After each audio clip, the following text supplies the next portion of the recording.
Hey, thanks for joining me. X-Force Shatterstar. Stop it. Just stop it right now. Just stop it. Stop it. Who's interested in this? Well, honestly, I was. I'll tell you why. Young me, when Shatterstar was first introduced, I was one of those guys that was very much on board with who the character seemed like he was. With every super team that would come out, there's always the edgy guy with blade weapons and shit like that, right? And it's like the edgy, cool guy. And that's kind of what Shatterstar was, right? He's the guy with these cool swords and the long hair and the outfit. And he was kind of the badass, the guy that will chop you up and kill you. It's like the Wolverine of the team, right? In a way. I mean, not exactly, but like, all these super teams had we got the strong guy and the cat guy and the gun guy and the blade guy and the hot babe with long hair and the hot babe with short hair, things like that. We all know what these characters were like. I feel like Shatterstar, he was always kind of good as like a little secondary character in the background that would do some cool violent shit and would fight. But did he ever find a real character arc? I know that he's gone through several kind of character arcs that I've never read. I did kind of a little researching some while ago where looking at what happened with the character of Shatterstar, and the artists and writers that took over X-Force that far into the future, long after Liefeld left, did all kinds of different things with them. I read that he, I think, became the team leader, and they kind of got into, he was super smart, I think, a super brilliant tactician of some type. I swear that it seems like the only thing that stands out as the thing that people really remember of the guy is eventually somebody introduced the concept that he is either one, gay, or two, bisexual. And I'm like, really? Shatterstar is? When was that ever a thing? I know that when that was introduced somewhere, Liefeld was on social media saying, oh, the hell he's not. And he was very much trying to point out, I don't have a problem with anybody being any way, but I created this character, and that is absolutely not any part of the character design, is that he was never that. And I'm like, do we care who Shatterstar fucks?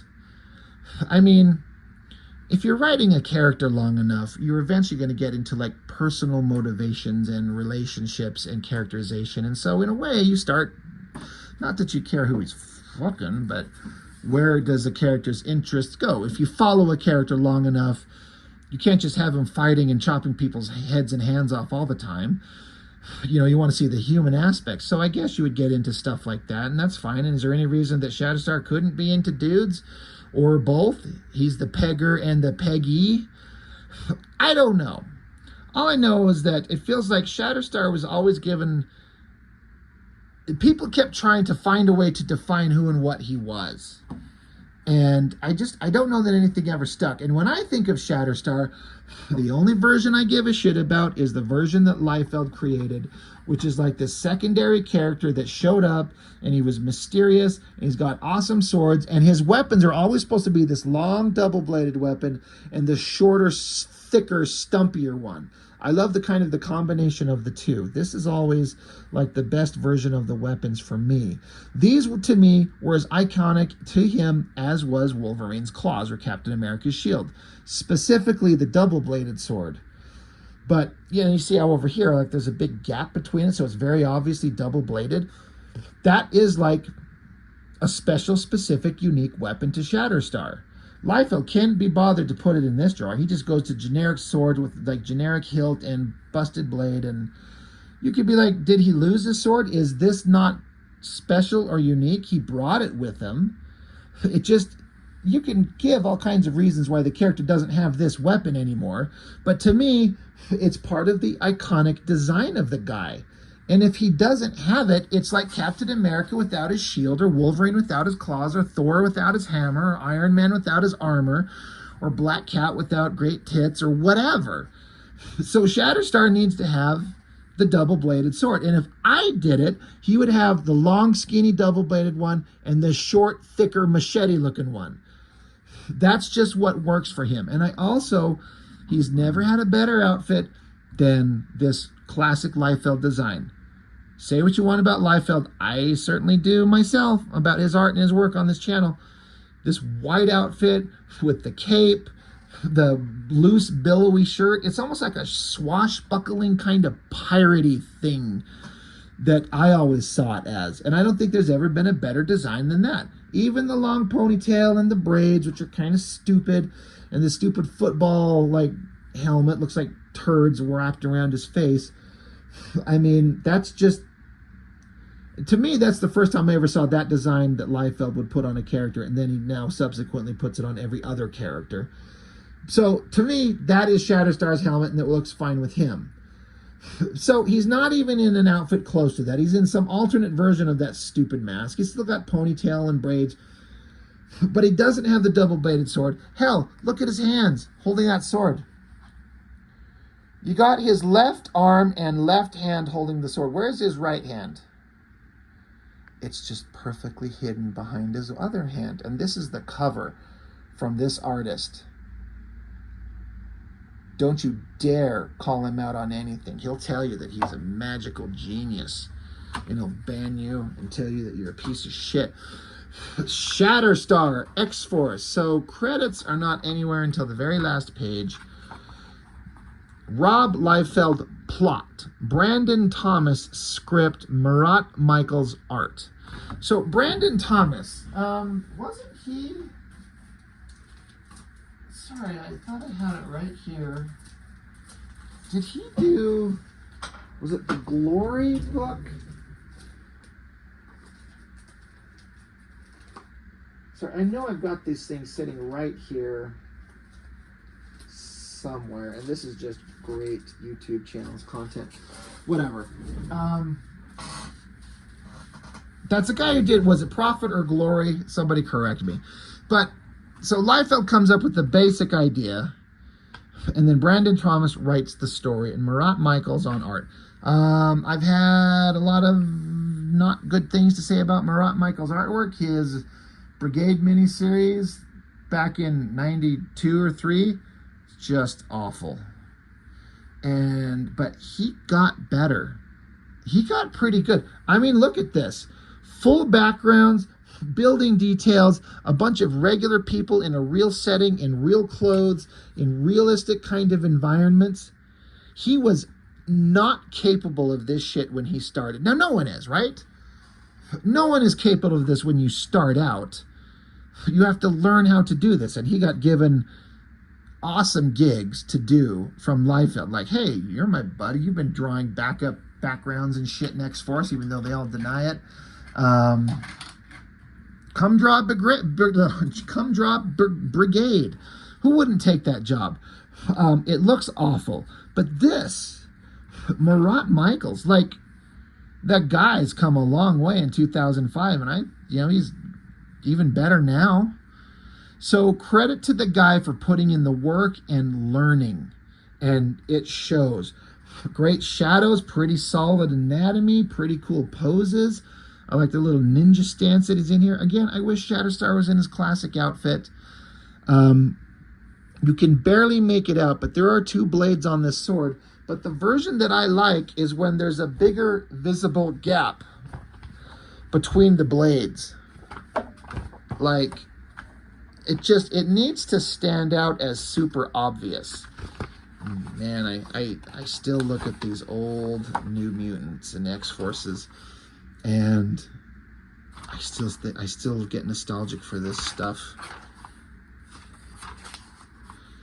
But see how his sword's got a, well, if you can see it, very big double-bladed weapon. Like, it's super obvious. Gonna get to this shot where, I like that shot of Cable holding it. I like the big hand guard on it, and the spikes that come and go. Like, there's spikes on it there. There's no spikes there. The spikes just kind of disappear depending on what... see, there's the spikes on the sword there, but they're not there. It's Liefeld for you. But they end up fighting. I just want to get to, like, look, right there. That shot of that double-bladed weapon. No spikes on the handle, but they were on just the page before. But it looks good. Again, it's iconic design. And we're going for that double-page spread, the ripoff from the Ronin page. which I didn't know about. But Shatterstar taking that double-bladed weapon and stabbing it through him and into the other guy, like that is what that weapon should look like. So that is not the same weapon, but it's still got two blades. So I guess I would interpret it as it's not the same weapon, but he's got two blades on it. Anyway, it's Shatterstar's inner monologue thinking about how this world sucks. It's confused, it's corrupt, it's weird, it's directionless, it's pointless. He wants an honorable fight, and he can't find it. And this arena is the closest thing he could find to honorable combat, but it still makes him feel off. And there's somebody up in the audience who's got a very distinct interest in this. Some pretty decent action scenes. Shatterstar kicking around as this person watches along. He's supposed to kill this guy, but Shatterstar won't because, you know, we're trying to do heroic guys. The instant you take Shatterstar out of his outfit, he's suddenly not interesting. But I get it. Like, he's got to look more civilian. Also, I should point out, to a person who doesn't know how to identify these kind of things, it probably doesn't show up very big. But these are just pencils. There's no inking done on this. And, you know, they get into it and do digital, probably Photoshop. They call it digital inking, where they just adjust the values to make the pencil super dark. I guess you don't need an inker when you can make it look like this. I can see that it's not inked. I can tell. And anybody who does artwork in like comic book world can tell. But I guess you can save time and you can save paying another inker. So, you know, you're just putting inkers out of the job by just doing it this way. But it's very obvious to me. But that aside, Marat's storytelling is better than it's ever been. His anatomy is better than it's ever been.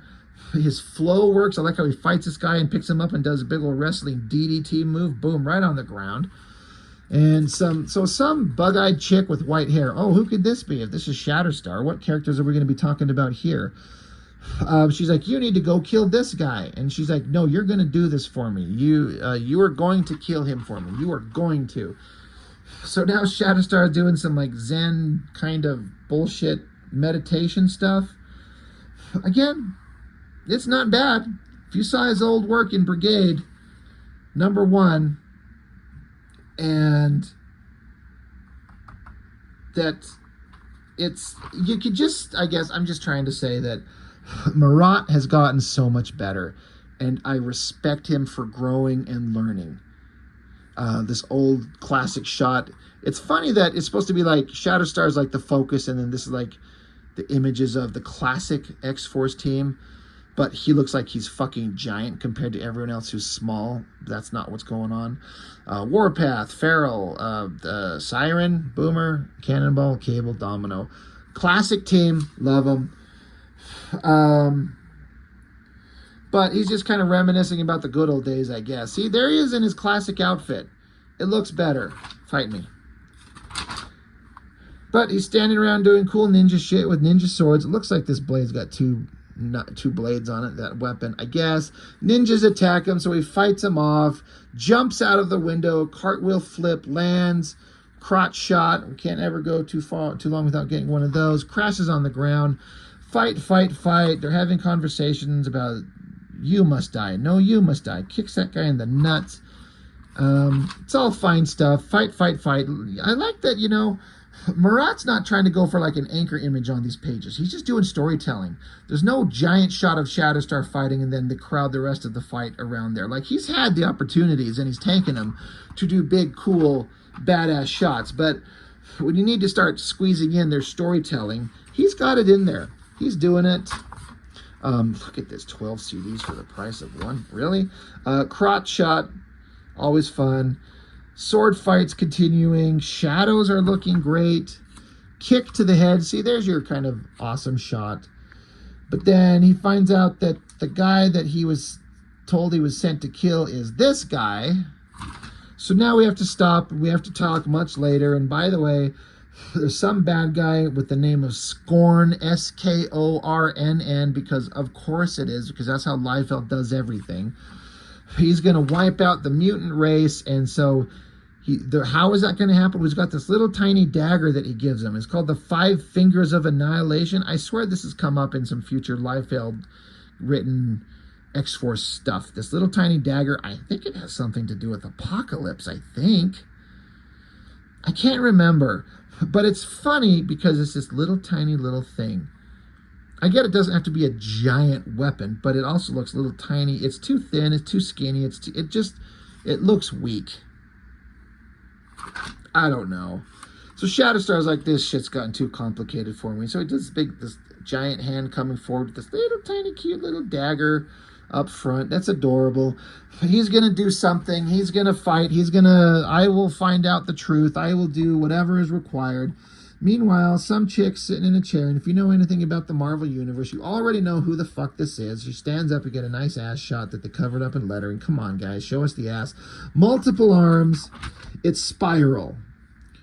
I have never, ever, ever been into the Mojo world. I never got to read Longshot when he was actually introduced and he was hyper popular. Mojo, Spiral, the Mojoverse. I am not into any of that shit, and I don't know why or when it ever, like, does it have any staying power besides being just old school classic X-Men story stuff? That's not a bad drawing of Spiral, honestly. It's kind of cool, but whatever. So that's chapter 1 of 4. I honestly don't remember if I bought all of them. I wouldn't be surprised if it went either way. If I did collect the whole thing or if I was just done with issue 1. It could go either way. I don't remember, which should tell you how memorable this shit is. Because it's not memorable at all. But I just feel like the most important thing I like to shout out is Marat Mychaels became a really good artist back when he was doing this. I think I said it was 2005. He grew, he learned, he trained, he put in the time, the effort, the hours, and became a much better artist than he ever was when he started, unlike some other people. So I think it's great as far as his artwork. He put in the work, and he deserves the respect. And Shatterstar, I mean, I don't know. I have a Shatterstar kind of story in me a little bit, sort of, but I guess I don't know where I would go with it given the opportunity to write a Shatterstar story, but he would be straight back into his original outfit. And the first thing I'd do is put his original weapons back in his hands, and he'd just go on a tear, just killing up like secondary crappy Marvel characters. Because why not? Let me draw a Shatterstar book, Marvel. It'll never happen, trust me. Anyway, that's it. Shatterstar. Yeah, whatever. It's fine. It's fine. See you next time.